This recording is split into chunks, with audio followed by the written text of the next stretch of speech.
Another new shiny feature in C# 14 is the null-conditional assignment operator. It lets you assign a property only if the target object and every link in its chain isn't null. So no more boilerplate.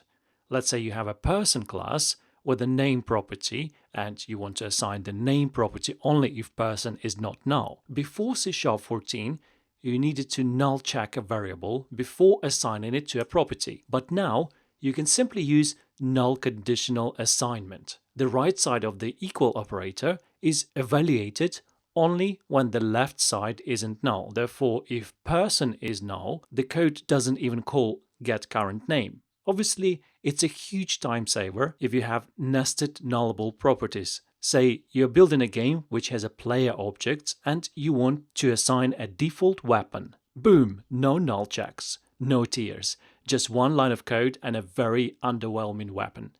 Before this, you had to write this amount of code.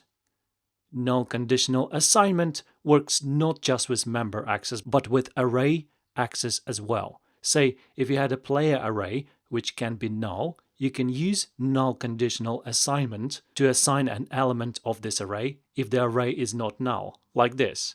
Of course, you can also combine arrays and members together. So if I wanted to assign inventory to the first player, only when the first player is not null and its inventory is not null, I can chain these expressions in the following way. Note that although this is C# 14, it doesn't require a new .NET runtime, because it's strictly syntax sugar feature. To prove this, I will decompile the generated DLL using .peek, which does not yet know about C# 14, and you'll see that null-conditional assignment indeed comes down to reducing the boilerplate, rather than introducing something new to the runtime itself.